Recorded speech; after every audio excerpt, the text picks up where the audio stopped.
Bonjour à tous et bienvenue à cette nouvelle vidéo qui présente l'utilisation de l'application de gestion de la maintenance assistée par ordinateur Q36. Alors dans cette vidéo, nous allons voir comment, après approbation ou validation du matériel demandé par le technicien peut renseigner le système du remplacement effectué ou de la correction du problème ou de l'élimination de la suppression de la panne ou du défaut renseigné dans le système à travers cette demande d'intervention. Alors pour ce faire, je vais devoir me connecter avec le profil de technicien, bien sûr.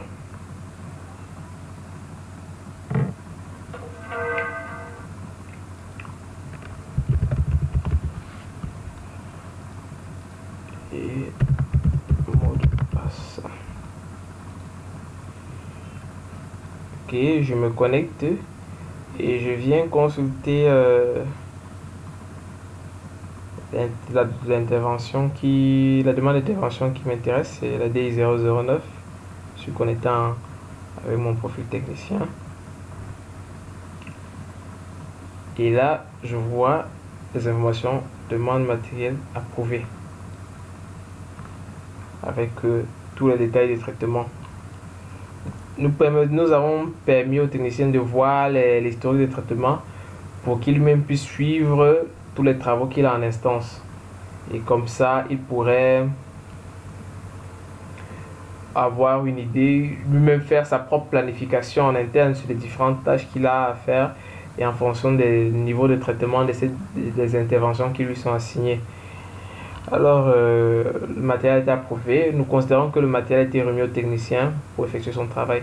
Lorsqu'il effectue son travail, il vient donc ajouter en commentaire la modification qu'il a appliquée. Disjoncteur remplacé, éclairage rétabli, par exemple. Ok. Je clique sur valider. Et le commentaire que le technicien a fait va s'afficher juste en bas.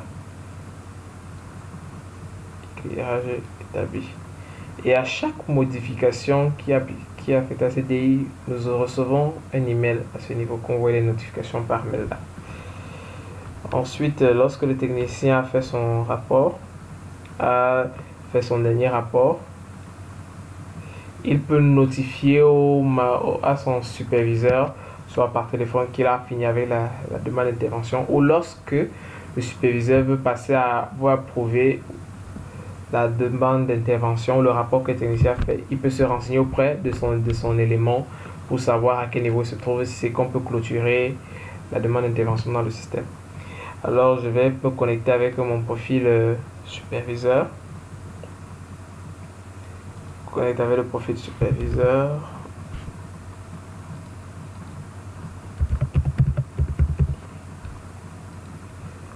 Voilà, et je vais cliquer à intervention, consultation pour avoir accès à la DI009. Je viens cliquer sur ce bouton, déroule un menu, je clique sur action pour consulter. Je viens voir donc le commentaire que le technicien vient de faire ici. J'appelle le technicien, oui c'est bon, il n'y a plus rien à faire, c'est bon, c'est bouclé, oui, le technicien valide, il n'y a pas de souci. Je viens donc cliquer sur ce bouton, approuver le rapport. Je clique. Le statut va changer, c'est passé au statut approuvé. Ok.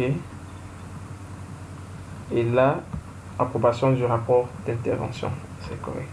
À ce niveau, les seules modifications qui peuvent encore être appliquées à cette demande d'intervention, c'est des commentaires, tout simplement. On ne peut plus modifier, faire de demandes de matériel, on ne peut plus joindre des fichiers, on ne peut plus modifier les textes qui sont enregistrés ici. Et vous voyez, le statut est passé à terminer. Là maintenant, la prochaine étape, c'est l'administrateur qui le fait, qui change de statut, qui fait passer de statut approuvé au statut clôturé. Et là, on a vraiment bouclé avec cette demande d'intervention. Donc, celui qui a le dernier mot aussi, c'est l'administrateur. Donc, sans plus tarder, nous allons nous connecter avec notre profil administrateur pour voir, pour clôturer la demande d'intervention en question. Merci.